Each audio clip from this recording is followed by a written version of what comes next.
Pero sin esta compañía europea, en Holanda nada De todo el mundo. de todo el mundo no podría funcionar. Tenemos la ambición política de convertirnos en el primer continente, inteligencia artificial, IA continental, algoritmos científicos que ayudarán a los investigadores a hacer los futuros descubrimientos ganadores del premio Nobel.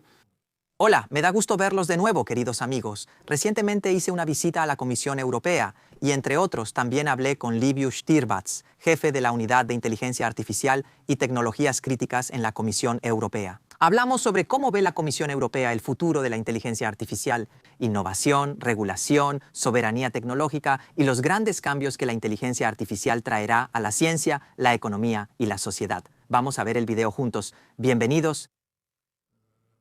Es un verdadero honor estar con ustedes hoy. Los he estado siguiendo desde hace mucho tiempo. Mi padre es probablemente uno de sus mayores admiradores y por eso les digo, realmente es un honor y una gran alegría para mí. Sí, y para mí también es una gran curiosidad porque hablamos de la Unión Europea, hablamos de tecnologías críticas en una economía cuya competitividad está dada, creo yo, por cuán valiosas son las tecnologías. Y hablamos de la inteligencia artificial, que es la tecnología de nuestras vidas. Exacto. Así que hago una primera pregunta directa que mucha gente tiene. ¿Qué está pasando en general con la inteligencia artificial en Europa? Porque te he escuchado un dicho, no sé qué tan cierto sea, que Estados Unidos inventa, China copia y Europa regula. También he escuchado ese dicho, muchas veces se me reprocha que solo hacemos eso, pero lo que les puedo decir de alguna manera, estando dentro y trabajando directamente en el campo, es que eso es solo una pequeña parte de la verdad. En detalle, Europa ha invertido mucho en inteligencia artificial a lo largo del tiempo.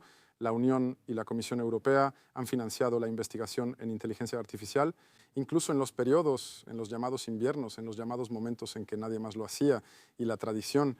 Eso se ve hoy en día. Tenemos a muchos de los investigadores más influyentes en inteligencia artificial, ya sea que sean europeos o que hayan sido educados en Europa. Ese es otro problema, que se fueron a otros países para aprovechar sus descubrimientos. Uno de los tres padrinos de la inteligencia artificial, Ian LeCun, es francés y no solo eso. Y hasta en el tema de la regulación hemos sido muy visibles y es algo que la Unión Europea ha estado haciendo desde hace mucho tiempo, nuevamente, por un interés activo en el bienestar del ciudadano.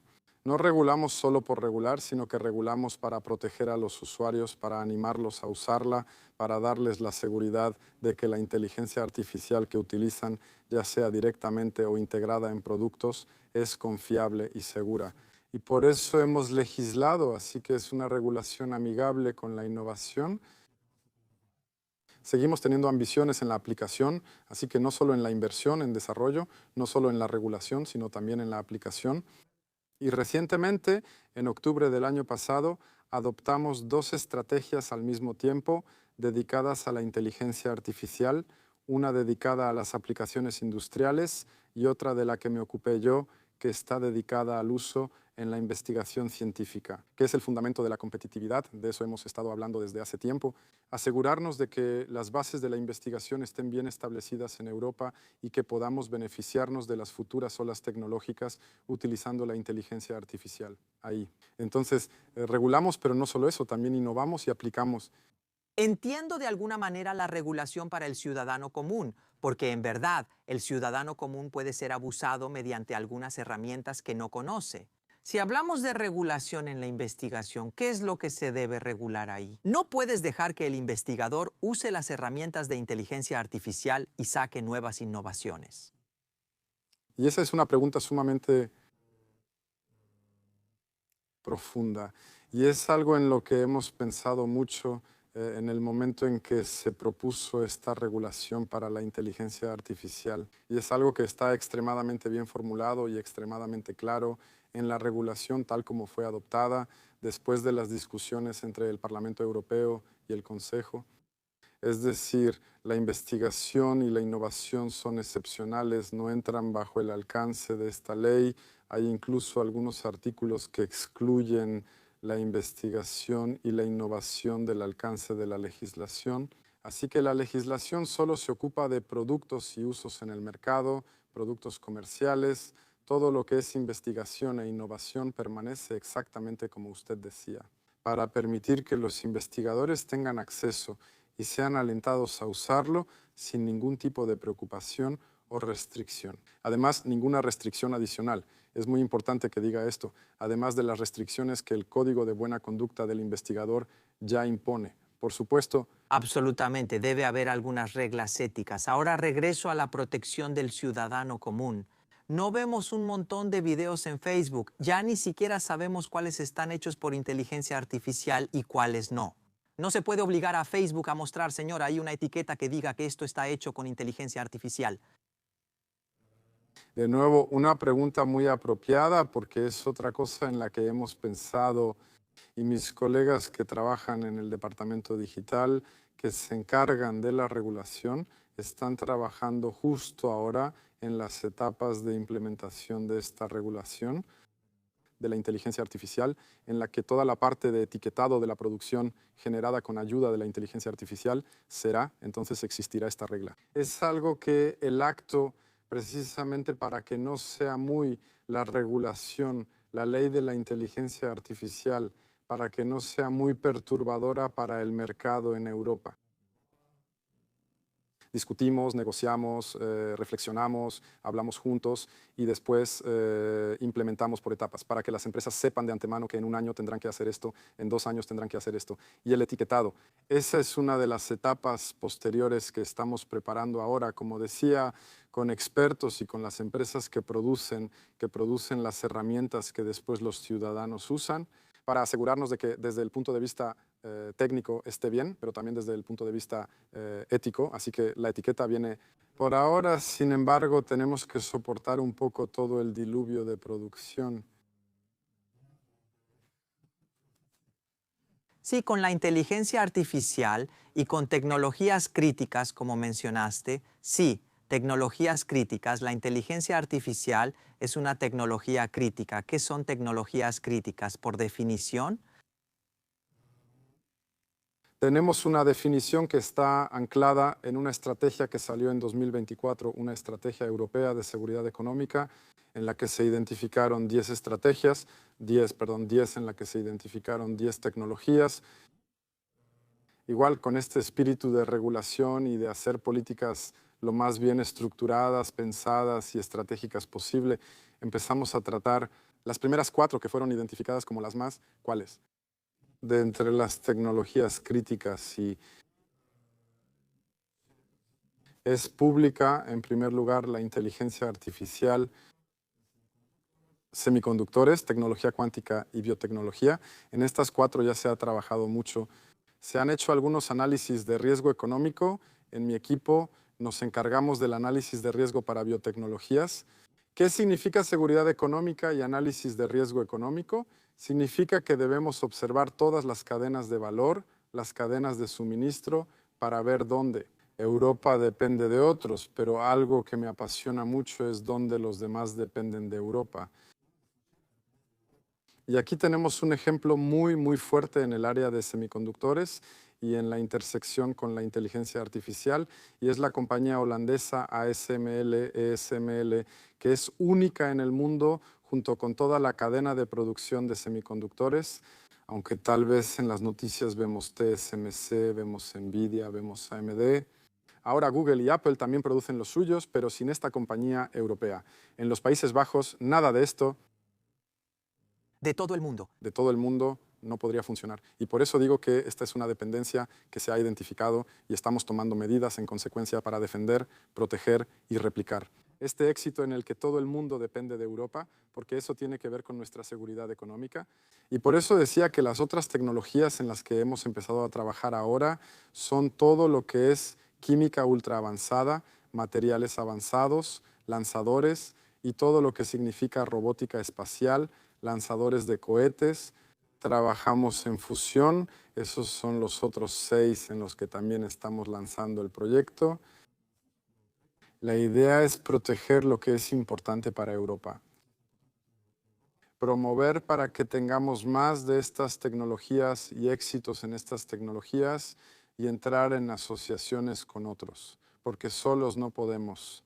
Entonces, Europa, trabajando de la mano con socios que quieran hacerlo. Entiendo. Entonces, al final se trata de intentar no depender de otros y por otro lado, hacer que los demás dependan de ti. Por supuesto. Pero SML acaba de despedir a 1.700 personas, salió en las noticias. ¿Qué dice la Unión Europea? Pues ¿van a tomar SML o no van a tomar SML? Lo sé, yo también lo vi y es una discusión muy importante. Y eso, estoy convencido de que muchos de los 1.700 crearán sus propias startups y eso está pasando muchísimo en Europa. Ahora hay una efervescencia, realmente una efervescencia de creación de startups. Tenemos mucho que recuperar porque entramos en este juego bastante tarde, pero ahora hay cada vez más capital privado, pero también estatal. La Unión Europea, que es uno de los fondos de inversión más grandes en este espacio de startups, está muy activa. Y sí, de verdad, son 1.700 personas. No podemos tratar este problema con indiferencia, pero son personas muy educadas, personas que ahora tienen un ecosistema a su alrededor. En la zona de Eindhoven, en los Países Bajos, donde ellos están establecidos. Principalmente existe este ecosistema que estoy seguro va a crear otros empleos. Esperemos que sean los 1.700. Aparecerán más, esperemos ahora. Si volvemos a la inteligencia artificial como una tecnología crítica, me pongo a pensar, porque para nosotros ahora, para la gente común, ¿qué es la inteligencia artificial? ¿De qué GPT hablas? ¿Con qué GPT haces algunos videos en Shora? Algo así. Pero me imagino que usted allá ve el futuro de otra manera, o sea, dentro de 10 años, ¿qué será la inteligencia artificial? Pues estará en los productos, estará en todos los aparatos, estará en todos los autos y entonces quien la controle, de hecho, también controlará los autos y todo eso. De hecho, deberíamos confiar en la inteligencia artificial que se desarrolla en Anthropic en Estados Unidos o en OpenAI en Estados Unidos. Sería bueno tenerla aquí, en Europa, esa es la idea principal. Y si es así, habrá empresas que crecerán a un nivel tan grande en Europa. Hablo de inteligencia artificial, de reemplazar lo que hace OpenAI o lo que hace Anthropic aquí en Europa, y que después hagan esos productos de inteligencia artificial indispensables para los autos Volkswagen fabricados en Alemania? En efecto, y esa es claramente una pregunta muy, muy clave. Y estamos trabajando a nivel de la Unión Europea, pero también con los Estados miembros, por supuesto, exactamente en esa dirección. Todavía tenemos en las noticias al campeón europeo, que es Mistral, que sigue siendo francés, aunque han entrado en una asociación cada vez más estrecha con los estadounidenses, con Microsoft, pero también con otros. Pero como hablaba antes de ASML, ASML hizo una inyección de capital masiva. Entonces tenemos una asociación europea, semiconductores, desarrollo de algoritmos, así que ya tenemos de qué estar orgullosos y tenemos razones para esperar que las cosas mejoren. En cuanto a la integración en productos, Europa está muy bien, incluso en el uso. He visto algunas encuestas de opinión que mostraban que en muchos países de Europa, tanto los ciudadanos como las empresas tienen mucha más confianza en el uso de la inteligencia artificial que en Estados Unidos.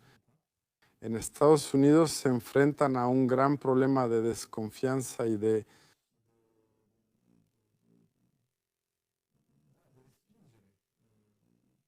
Es una discusión que no debemos tener. Ahora, déjenme decirles que Europa está muy bien preparada para las aplicaciones y para la implementación, pero lo que también quiero decirles, hablando de investigación, es exactamente sobre el campo con el que yo lidio todos los días.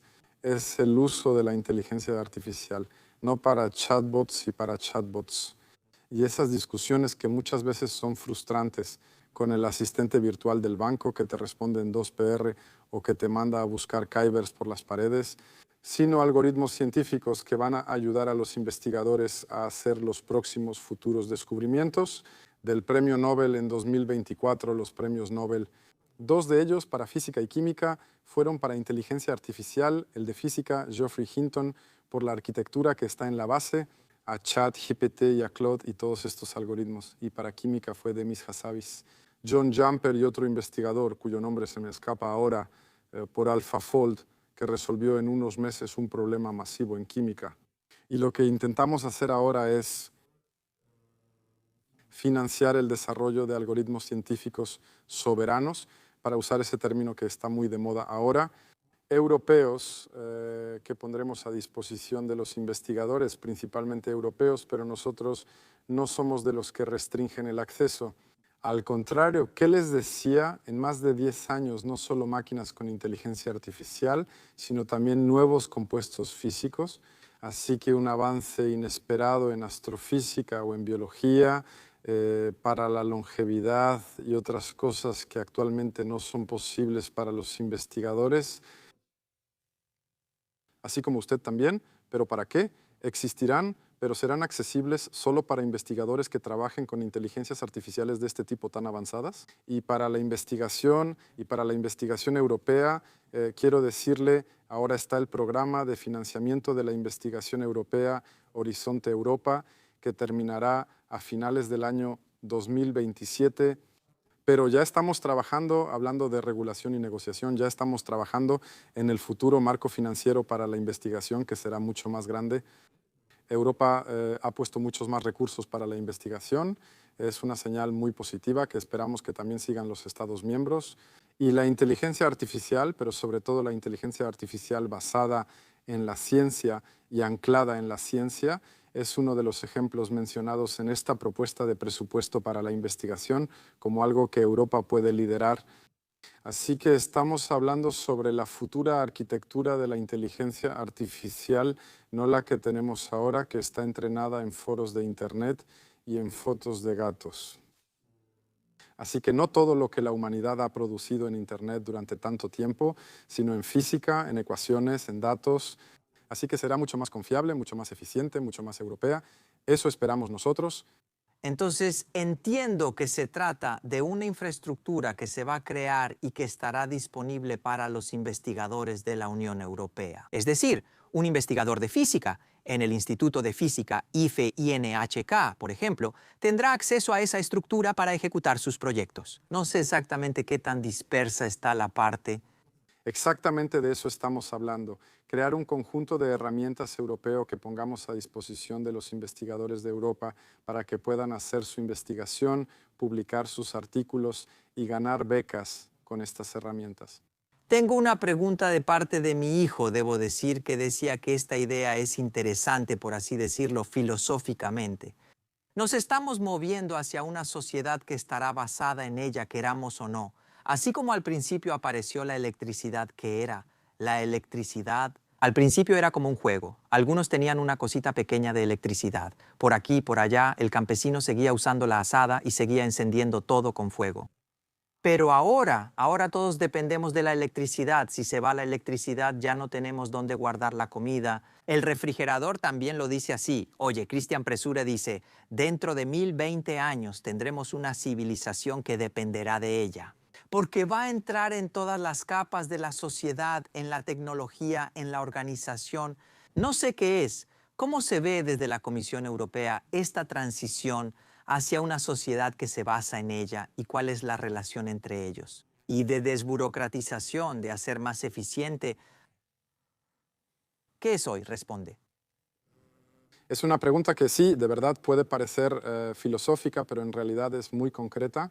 Y esta transición de la que hablabas y el paralelo con la electricidad, a diferencia de esa transición que duró mucho tiempo, a lo largo de varias vidas humanas, ahora todo sucede de un día para otro.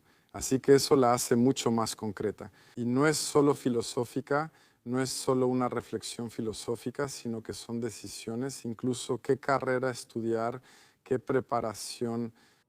Tiene mi perfil psicológico. Sí, exacto, soy o no compatible. Sí, sí, absolutamente. Lo que puedo decirles es que la Unión Europea es muy anima esta transición y la está preparando. Tenemos la ambición política de convertirnos en el primer continente, inteligencia artificial, el continente. Es un documento declarativo, una estrategia que fue adoptada el año pasado. Estamos trabajando en eso, estamos invirtiendo mucho en eso y me parece que estamos muy bien preparados como sociedad nosotros en Europa para esta transición, mucho mejor preparados que otros. Tenemos una sociedad muy bien educada, un espíritu crítico que de alguna manera está en nuestro ADN. Todavía tenemos mucho respeto por la investigación y la ciencia, lo que nos ayuda a navegar y superar esta transición.